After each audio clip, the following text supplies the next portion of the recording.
नमस्कार, बहुत स्वागत है आपका और आप देख रहे हैं इंडिया वॉइस। मैं हूं आपके साथ आनंद विजय सिंह। बात उत्तराखंड की।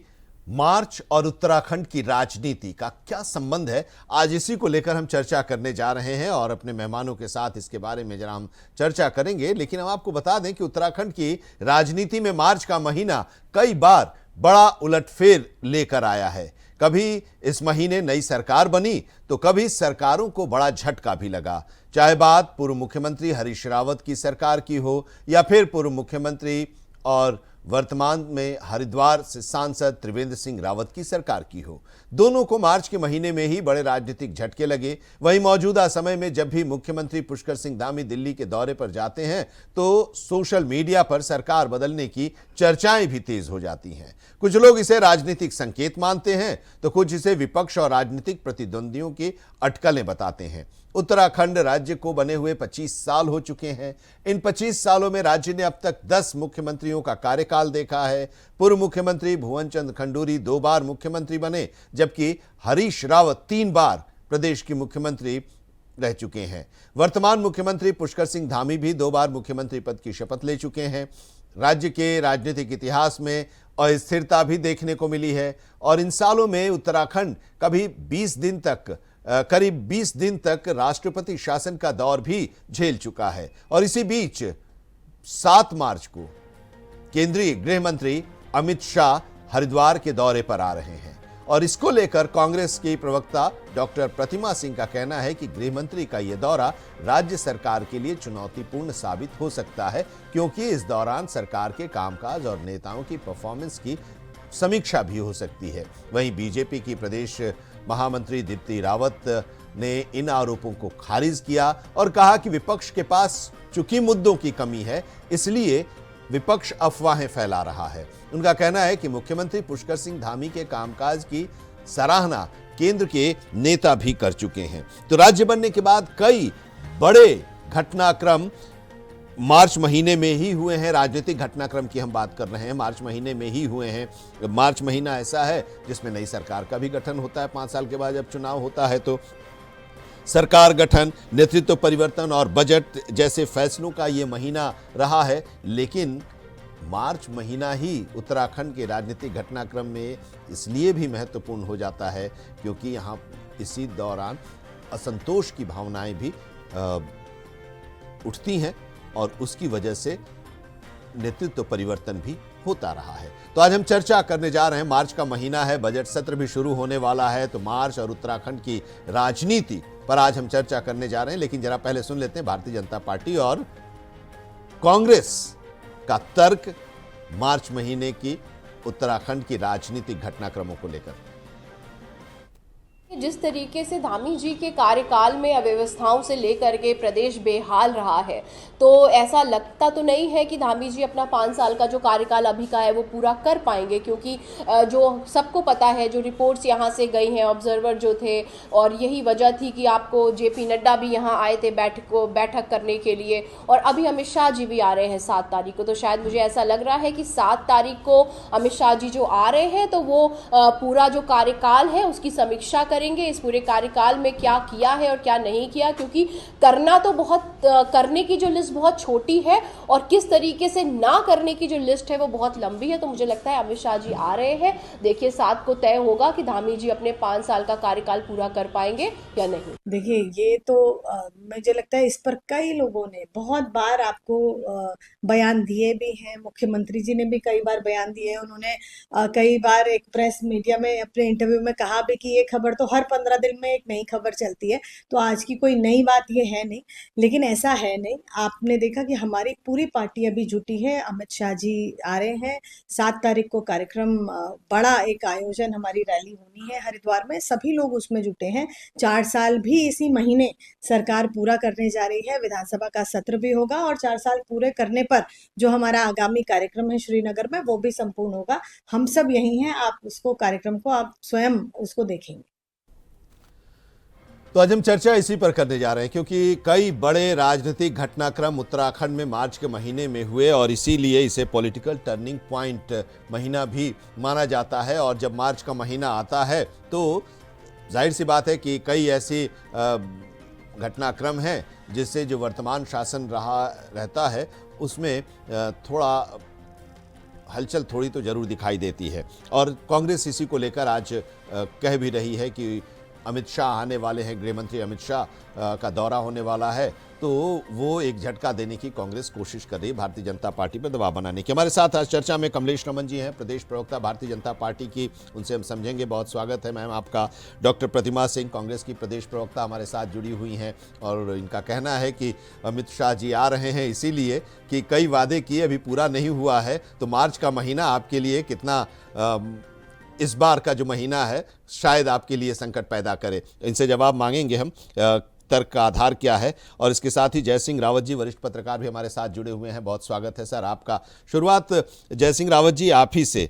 ये पॉलिटिकल टर्निंग पॉइंट का महीना, मार्च का महीना उत्तराखंड की राजनीति में माना जाता है।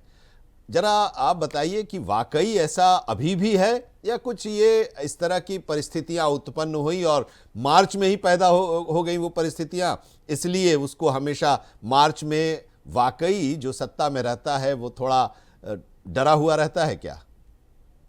देखिए, मार्च का महीना वास्तव में उत्तराखंड की राजनीति के लिए बड़ा उथल पुथल का रहा है। आप समझिए कि तिवारी जी से लेकर और अपने धामी जी तक सबने इसी मार्च के महीने में शपथ ली है जितने मुख्यमंत्री ने।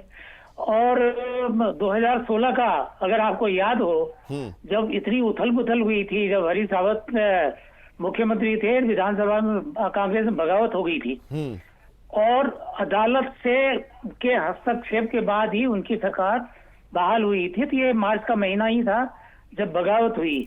और आपको याद हुआ 9-10 मार्च की बात है 2021 की, वही भराड़ीसैंण में विधानसभा सत्र चल रहा था और उसी दौरान तत्कालीन मुख्यमंत्री अपने त्रिवेंद्र जी थे, उनको दिल्ली बुला लिया गया और अगले दिन 10 तारीख को नए मुख्यमंत्री तीरथ सिंह जी ने शपथ ले ली। भले वो 116 दिन ही रह पाए, वो स्थिति है। तो ये महीना उत्तराखंड की राजनीति के लिए वास्तव में जो पिछला रिकॉर्ड जो है उसको देख करके ही चर्चाएं चल रही हैं। अब चर्चाओं में कितना दम है यह देखने वाली बात है कि आगे क्या होता है।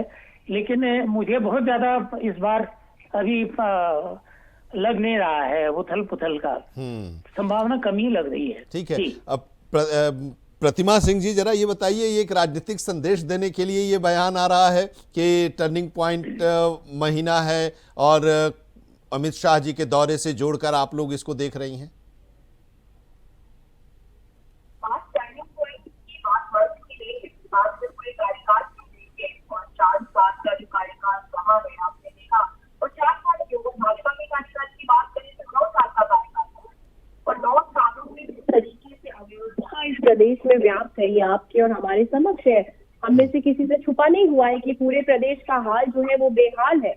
आप भले ही बड़े बड़े आंकड़े और बड़ी बड़ी बातें करते रहें, लेकिन सच्चाई धरातल पे कुछ और है। जो सरकारें जो है आंकड़ों में पेश करती है, धरातल पे हकीकत कुछ और है। आप जश्न मना रहे हैं, आप अमित शाह जी को बुलाइए, किसी को भी बुलाइए, लेकिन जनता को बताएंगे क्या? उस जश्न के माध्यम से अपना रिपोर्ट कार्ड तो आप दिखा नहीं पाएंगे, क्योंकि रिपोर्ट कार्ड में क्या है? रिपोर्ट कार्ड में तो नील बटे सन्नाटा है आपके हाथों में। आपने जो जो अपने संकल्प पत्र में वादे किए थे, आप बताइए कौन सा वादा? रिपोर्ट कार्ड में यूसीसी है, रिपोर्ट कार्ड में नकल विरोधी कानून है, रिपोर्ट कार्ड में कानून व्यवस्था है। पे आ रही थी आनंद जी, एक बात बताइए, ऐसा कौन सा नकल विरोधी कानून और यूसीसी आपको मैं याद दिला दूं जिसे अध्यादेश के माध्यम से ला करके जो है आप उसको इम्पोज कर सके? आपको याद होगा धर्मांतरण कानून और यूसीसी में जो संशोधन के बाद जब गवर्नर साहब को वो गया बिल, तो उन्होंने अपनी कंसेंट देने से मना कर दिया, तो अध्यादेश ला करके उसे पास कराना पड़ा। और दूसरी महत्वपूर्ण बात, यूसीसी और नकल विरोधी कानून, हाकम सिंह को जमानत मिल जाती है, आपका कानून तो धरा का धरा रह जाता है। जिस व्यक्ति ने इस प्रदेश के युवाओं के भविष्य के साथ खिलवाड़ करने की कोशिश की और की है और कोशिश नहीं कामयाब भी हुई उसकी कोशिश, वो तो जेल से बाहर है। हाकम सिंह का हाकिम कौन है ये किसी को अब तक पता नहीं चला। तो ऐसा कौन सा आपका नकल विरोधी कानून जब आप एक भी परीक्षा बिना नकल के जो है करा नहीं पा रहे हैं? ये क्या यूसीसी जो कानून आप लेके आए हैं, आप कह रहे वादा पूरा कर दिया, प्रदेश के विकास में क्या ये है भूमिका निभाएगा?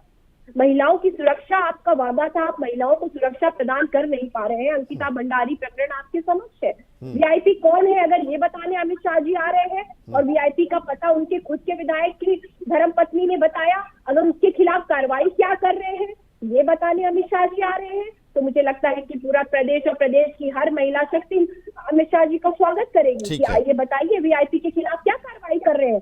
बेरोजगारों को रोजगार दे नहीं पा रहे हैं आप।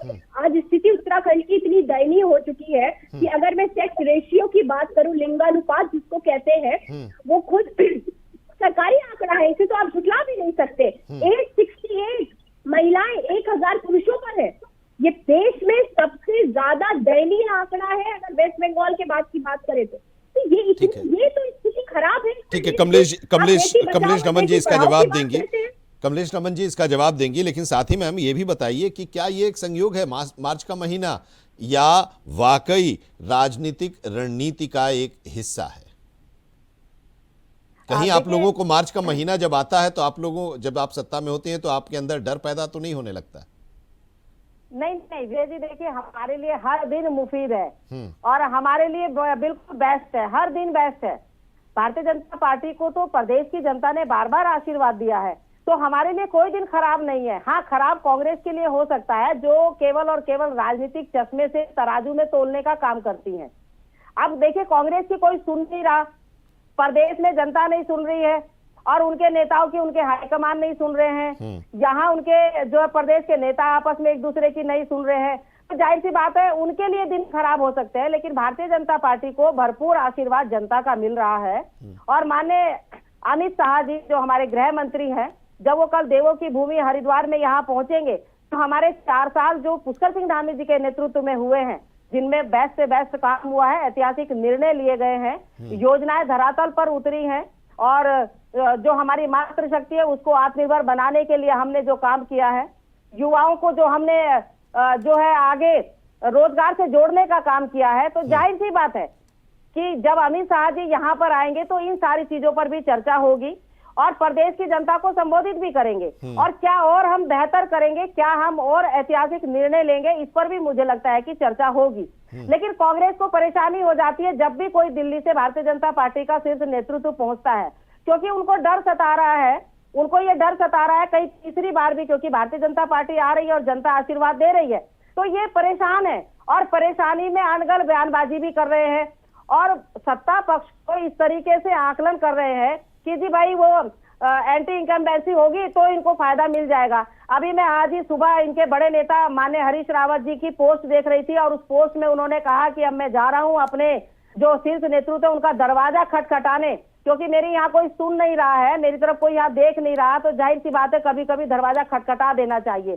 तो आप समझ सकते हैं कि दुर्दशा किसकी खराब है, कांग्रेस की या भारतीय जनता पार्टी की। इनके नेता कहते हैं कि हमारे कार्यकर्ता तो संगठन बहुत कमजोर है, हम जीत नहीं सकते ऐसे भारतीय जनता पार्टी से, हमारा संगठन बहुत कमजोर है। जो नेता अपने कार्यकर्ताओं को कमजोर बता दे, आप समझ सकते हैं कि कांग्रेस पार्टी के अंदर क्या द्वंद्व मच रखा होगा। लेकिन कल जब माननीय अमित शाह जी यहाँ हरिद्वार में पहुंचेंगे, देवों की भूमि में प्रदेश को संबोधित करेंगे और हमने क्या क्या किया है उसका सर्टिफिकेट जनता देगी, हमें जनता देगी आशीर्वाद। हमने यूसीसी दिया, नक्सल विरोधी कानून दिया, हमने हर सड़क की कनेक्टिविटी हर उस अंतिम छोर तक पहुंचाने की कोशिश करी, हमने यहाँ पर अपने युवाओं को रोजगार देने का काम किया, मातृशक्ति को होम स्टे के जरिए आत्मनिर्भर बनाने का काम किया, हमने किसानी को आगे बढ़ाया, हमने यहाँ पर बागवानी को आगे बढ़ाया, यहाँ पर हमने हर वो चीज, चाहे यात्रा की अगर मैं बात करूं तो हमने सुदृढ़ और सुंदर यात्रा यहाँ पर देने का काम किया जो अन्य प्रदेशों से लोग आते हैं। पर कांग्रेस को नहीं दिखाई देगा विजय जी। क्यों दिखाई नहीं दे रहा है आप लोगों को प्रतिमा जी? जितना आपने आरोप लगाया और कमलेश जी पूरी अपने शासनकाल की उपलब्धियों को गिना रही हैं। मैं तो बड़ी आश्चर्यजनक है ये बात कि देखिए विकास की गंगा बह रही है, बंगाली कितनी हो रही है, किसानों को कितना सम्मान मिल रहा है, उनका बकाया भी मिल गया और यूरिया भी मिल रहा है, खाद भी मिल रहा है, नौजवानों को रोजगार भी मिल रहा है, उसके बावजूद भी पलायन नहीं रुक रहा है। सड़कें इतनी बना दी कि आज भी 2200 गांव ऐसे हैं उत्तराखंड में जो सड़क से, जिनके पास सड़क की कनेक्टिविटी नहीं हुई है। हम नहीं कह रहे हैं, हमारे आंकड़े नहीं है, कैग ने जो रिपोर्ट अपनी प्रस्तुत की थी 23-24 की उससे उठा करके मैं ये आंकड़ा लेके आई हूँ। इतना ज्यादा विकास की गंगा बह रही है लेकिन पलायन रुक नहीं रहा है। घोस्ट विलेज की संख्या बढ़ती जा रही है। पूछ लीजिएगा। एक स्थायी पलायन बीच में मत बोलिए। प्रवक्ता से एक रोड का नाम पूछिए जहाँ पर कनेक्टिविटी नहीं है। स्थायी पलायन होता था।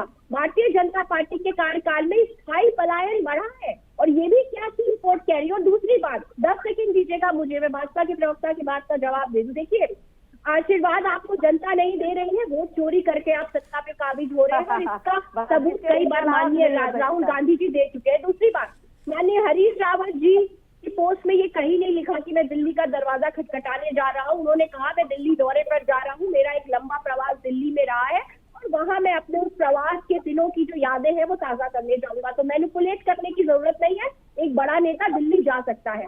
दूसरी बात, कांग्रेस को कोई फर्क नहीं पड़ता, आपके अमित शाह जी आते हैं, आपके नरेंद्र मोदी जी आते हैं, लेकिन जनता को प्रदेश की क्या देके जाते हैं, ये महत्वपूर्ण मुद्दा है। और जनता को कुछ देके नहीं जाते, सिर्फ और सिर्फ इस प्रदेश की कानून व्यवस्था को बिगाड़ के जाते हैं। आप मंचों से ध्रुवीकरण और सांप्रदायिकता फैला के जाते हैं, इस प्रदेश का सौहार्द बिगाड़ के जाते हैं, इसलिए कांग्रेस पार्टी को तकलीफ है। और क्यों सी योजनाएं पूरी की आपने। आज आपको पता है 1700 से ज्यादा स्कूल बंद हो चुके हैं इस प्रदेश में, और ये आंकड़ा भी कांग्रेस के घर का नहीं है, ये आंकड़ा भी कैट का है। और आज यहाँ पर बेरोजगारों की संख्या इतनी ज्यादा है, और जो अंडर मैं कहूंगी एम्प्लॉयड है। तो ये सब बजट सत्र के दौरान सदन के अंदर उठेगा कांग्रेस की तरफ से जी। कांग्रेस की तरफ से सदन के अंदर बजट सत्र के दौरान चर्चा में ये सब बातें उठेंगी या वॉकआउट होगा? आनंद जी, बात वॉकआउट होगा, हंगामा करेंगे केवल 4 दिन सत्र में कुछ नहीं उठाएंगे, क्योंकि है नहीं कुछ कहने के लिए। आनी चाहिए भारतीय जनता पार्टी को कि आप विधानसभा नियमावली का उल्लंघन करते हैं। 4 दिन के सत्र में जिस दिन गवर्नर का अभिभाषण होता है, नियमावली कहती है साफ साफ, मैं आपको नियम के साथ बता दूंगी कि नियमावली कहती है कि जिस दिन राज्यपाल का भाषण होता है, अभिभाषण, उसके बाद उस अभिभाषण से 4 दिन सदन में चर्चा होनी चाहिए। लेकिन आप अभिभाषण के दिन भी यहाँ तो उसी दिन बजट पेश हो रहा है। ठीक है, जय सिंह रावत जी भी हमारे साथ हैं और उनके पास भी हम चलते हैं। जय सिंह रावत जी, अब एक सवाल है, ये आप आरोप प्रत्यारोप का ये दौर चल रहा है, मार्च महीने की जो राजनीतिक घटनाक्रम है उसकी हम चर्चा कर रहे हैं, लेकिन आपने भी कई उदाहरण आपने बताए कि आखिर क्यों मार्च का महीना इतना इंपॉर्टेंट हो जाता है पॉलिटिकल जो घटनाक्रम है उसको देखते हुए। अभी मैं देख रहा था तो उसमें गैरसैंण की भी बात अभी होने लगी कि गैरसैंण में बजट सत्र हो रहा है, और ये महीना इसलिए भी खास है कि बजट पेश होता है, और बजट में उत्तराखंड की क्योंकि जनता के लिए कुछ है नहीं कांग्रेस के पास, कि लाइन और लेंथ भी तय होता है इस बजट के जरिए। त्रिवेंद्र सिंह रावत का एक फैसला था कि कुमाऊं और गढ़वाल के बाद गैरसैंण को तीसरा मंडल बनाने का, और उस समय काफी विरोध हुआ और कुमाऊं के जो एमएलएज थे वो नाराज हो गए, और जिसकी चर्चा अभी आप कर रहे थे कि उसके बाद फिर उन्हें दिल्ली भी बुलाया गया और भी कुछ मामले थे जिसको लेकर, और फिर परिवर्तन हुआ। अभी की जो हालात है उसमें कहीं ना कहीं विपक्ष मजबूत जब रहता है तब दिक्कतें आती हैं सत्ता पक्ष को। आज का विपक्ष उस स्थिति में है जो हम एग्जाम्पल्स दे रहे हैं और जिसके चलते हम आज मार्च के महीने को लेकर चर्चा कर रहे हैं। देखिए, कांग्रेस क्या, जहां तक सभी जानते हैं, कमलेश जी भी जानते हैं, लड़ते रहते हैं 24 घंटे साल के 365 दिन, लेकिन अल्टीमेटली क्या है, सन 2002 में हमने देखा था, फिर भी कांग्रेस जीत गई। उसके बाद 2012 में वही था, फिर भी कांग्रेस जीत गई। तो ये कांग्रेस में तो सब होता रहता है, ये बात अलग है। अभी बात आ रही थी, देखिए यही जब है 2021 की बात है, वही भराड़ीसैंण में सत्र चल रहा था, एकदम 4 साल पूरे होने थे, त्रिवेंद्र जी के भी 4 साल पूरे होने थे, करोड़ों रुपए खर्च हो गए थे प्रचार पर, जलसा करने पर, फिर उनका एकदम बुला के उनकी कुर्सी गई। इनके भी 4 साल पूरे होने वाले हैं, इस पास पूरे होने वाले हैं। मुझे बिल्कुल जानकारी नहीं है कि ये जाएंगे या नहीं जाएंगे, लेकिन जो पिछला अनुभव है उस हिसाब से बात उठनी बिल्कुल स्वाभाविक है कि क्या पता। दूसरी बात आप देखिए ना, केवल 4 दिन का सत्र रखा है और 9 तारीख को ही राज्यपाल का अभिभाषण है और 9 को ही बजट रखा जाएगा। ये जल्दबाजी क्यों हो रही है? आप जल्दी से जल्दी क्यों निपटाना चाह रहे हैं? अब तो भराड़ीसैंण में बहुत अच्छा प्लीजेंट मौसम है, वहाँ आजकल तो कमलेश जी आप भी जाओ, बाकी सब लोगों को जाना चाहिए। अच्छा, वहाँ पर बहुत अच्छी जगह भी है, वो घूमने फिरने के लिए अच्छे स्वास्थ्यवर्धक है। तो इतनी जल्दबाजी क्यों है? इसलिए भी है। दूसरा ये है कि अमित शाह तो आ रहे हैं, तो बात ये है कि अगर चेंज होता है, सत्ता परिवर्तन होता है, ये यही समय है, क्योंकि ये चुनावी वर्ष है। और ये भी हो सकता है कि क्योंकि अगले साल जनवरी से लेकर अप्रैल तक तो कुंभ होना है, तो बहुत संभव है कि इसी साल विधानसभा के चुनाव हो जाए।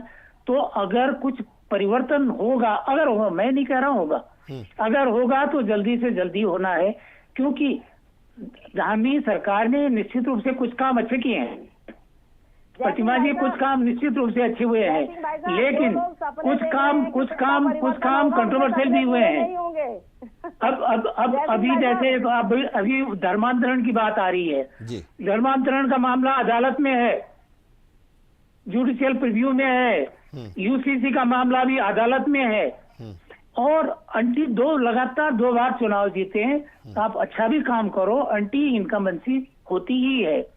तो इसलिए भी हो सकता है, वरना धामी जी का भी इतना खराब भी, मैं कह रहा हूँ खराब भी कार्यकाल क्या है, कुछ कंट्रोवर्शियल है, बाकी है, तो बाकी कोई भी मुख्यमंत्री क्या है ऐसा तो इतना तो मैं नहीं समझता उनको बदलने लायक है। लेकिन एंटी इनकम्बेंसी यही बीजेपी का रिकॉर्ड है। गुजरात में क्या हुआ, ठीक चुनाव से पहले बदला गया। हरियाणा में क्या हुआ, ठीक चुनाव से पहले बदला गया। इधर भी क्या हुआ 2021 में, उसके बाद क्या हुआ, चुनाव से ठीक पहले। इसलिए जो पिछली बार के जो उदाहरण है, उनकी वजह से जो है सोशल मीडिया में है, बाकी लोग ये अटकलें लगा रहे हैं कि हो सकता है यहाँ नेतृत्व तो परिवर्तन हो जाए एंटी इनकम्बेंसी से बचने के लिए। लेकिन अब राजनीति में तो कुछ भी हो सकता है, कुछ भी हो सकता है, कभी भी कोई भी फैसला लिया जा सकता है। जी कमलेश जी। जी देखिए विजय जी, मुझे लगता है कि कुछ खट्टे मीठे अनुभव होते हैं जिसके कारण से जो है हम आकलन लगाने का काम करते हैं, और कुछ कड़वे भी होते हैं। ऐसा नहीं है, जय सिंह भाई साहब जो कह रहे हैं, मुझे लगता है क्योंकि पिछले अनुभव ऐसे रहे हैं तो इसलिए ऐसी उम्मीद लग रही है। लेकिन जो लोग सोच रहे हैं और सपना देख रहे हैं कि शायद एंटी इनकम्बेंसी होगी तो यहाँ से सत्ता परिवर्तन होगा और हम आ जाएंगे, तो मुझे लगता है कि क्योंकि कुछ कोइंसिडेंस ऐसे हो जाते हैं ना कमलेश जी, कि जैसे 2016 में हरीश रावत जी की सरकार थी और बजट सत्र चल रहा था, और उसी दौरान कांग्रेस के विधायकों में कुछ असंतोष हुआ और उसके बाद फिर बगावत का सामना करना पड़ा था। लेकिन 5 साल के बाद फिर बजट सत्र के दौरान ही त्रिवेंद्र सिंह रावत की सरकार को बीजेपी विधायकों का विरोध का सामना करना पड़ा, और केंद्रीय पर्यवेक्षक भी आए, और जल्दबाजी में विधानसभा का जो बजट सत्र था उसको खत्म करना पड़ा। तो इसलिए ये सारी चर्चाएं हो रही हैं और चर्चा हो भी रही है, आपसे पूछा भी जा रहा है। बिल्कुल, मैंने तो पहले कहा विजय जी कि कुछ कड़वे अनुभव है, कुछ खट्टे मीठे अनुभव है, उनके द्वारा ही आकलन लगाया जाता है कि क्या हो सकता है क्या नहीं। और क्योंकि राजनीति में असंभव कुछ नहीं है, हर चीज संभव है, कुछ भी हो जाता है। मतलब सब कुछ ठीक है आपके हिसाब से ना? जो अच्छा कार्य करेगा, और इस वक्त आप जानते हैं कि पुष्कर सिंह धामी जी के नेतृत्व में उत्तराखंड की सरकार बेहतर से बेहतर कार्य कर रही है, और उनके नेतृत्व में हम चुनाव लड़ने जा रहे हैं। इससे मुझे लगता है कि विपक्ष को समझना भी चाहिए, देखना भी चाहिए। आपके हिसाब से सब कुछ ठीक है, ऑल इज वेल करने चाहिए? आपके हिसाब से सब ठीक है, ऑल इज वेल? बिल्कुल ऑल इज वेल है, मैंने कहा आपको, और बिल्कुल सही है। ठीक है, देखिए विन विन सिचुएशन है, ऑल इज वेल है। प्रतिमा जी, आप लोग आरोप ही लगा रही हैं, उन लोगों में अंदर खाने कुछ है नहीं, सब ठीक है। देखिए अंदर खाने क्या है क्या नहीं है तो मुझे लगता है कमलेश जी भी जानती है। और एक बात बोलूं आपको, देखिए अभी बात हो रही थी कांग्रेस पार्टी के नेता आपस में लड़ते हैं। मैं कह रही हूँ हम तो चलिए घर में लड़ रहे हैं आपस में, हमारे लड़ाई से देश विश्व में देवभूमि का जो साख है वो नीची नहीं हो रही है। मैं भारतीय जनता पार्टी की लड़ाई की अगर बात करूं तो सांसद महोदय पूर्व मुख्यमंत्री त्रिवेंद्र सिंह रावत जी ने जिस तरीके से एक बार नहीं 2 बार सदन में अपने ही प्रदेश के मुख्यमंत्री को खनन माफिया कह के बुलाया, और एसआईटी गठित करने की अपनी ही सरकार के खिलाफ जो है खनन को लेकर के एसआईटी गठित करने की बात करी, तो ये तो पूरे आपने विश्व के ऐसे सदन में बोला जिसकी कार्रवाई पूरा विश्व देखता है। तो विश्व के पटल पे आप अपने घर की जो लड़ाई को रख रहे हैं, मैं विश्व के लिए कह रही हूँ कि सब देखते हैं उस कार्रवाई को। और उसके बाद से आपने त्रिवेंद्र सिंह रावत जी का एक बयान सुना होगा, उन्होंने धामी जी को ये बोला कि भाई जो आप निर्णय होते हैं, और महेश भट्ट जी को भी बोला कि जो संगठनात्मक निर्णय होते हैं उनमें कम से कम वरिष्ठ नेताओं की राय ले लिया करिए। और आप मुन्ना सिंह चौहान को देख लीजिए, दिलीप रावत को देख लीजिए, हमेशा सरकार के खिलाफ हो तो सदन का बाइकआउट करने तक की जो है धमकी लेने का कार्य करते हैं। तो ये भारतीय जनता पार्टी आप खंड खंड में बटे हुए हैं, इनके ठीक पीछे है। अच्छा नहीं लगता कि आप इससे। और दूसरी बात, जय सिंह रावत जी ने कहा कि इतनी जल्दबाजी क्यों है, 4 दिनों का सत्र रखा आपने। जय सिंह जी, जल्दबाजी इसलिए भाजपा को है क्योंकि दिलीप रावत जी का बयान आपने सुना होगा, उन्होंने कहा कि गैरसैंण में जी ठंड बहुत लगती है। तो भाजपा के जो नेता है, मंत्रीगण है, उन्हें ठंड बहुत लगती है। गैरसैंण स्वास्थ्य की को भी राजधानी चिंता है ना, बनाने आपके भी में विधायक हैं, जुमला आपके भी है, विधायक हैं, वो उन लोगों के भी जुमला स्वास्थ्य की जनता चिंता है समझ भारतीय जनता पार्टी और धामी सरकार को, इसलिए विधानसभा के अंदर सोते हैं, इतनी ठंड देखिए, लगती है, ठीक है, ठीक है, चलिए चलिए अब जनता की बात को सदन के पटल पर नहीं रखने देंगे, तो हम विधानसभा के अंदर सोएंगे। हम जनता ने हमें विपक्ष में बिठाया है। जब आप अपने चलिए बहुत बहुत धन्यवाद, बहुत बहुत धन्यवाद। आज वक्त इतना ही था। बहुत धन्यवाद डॉक्टर प्रतिमा सिंह जी, कमलेश रमन जी, जय सिंह रावत जी, बहुत बहुत धन्यवाद इस चर्चा में हिस्सा लेने के लिए। तो मार्च और उत्तराखंड की राजनीति में अभी चर्चा में इतना ही, लेकिन देश और दुनिया की खबरों के लिए आप जुड़े रहिए इंडिया वॉइस के साथ।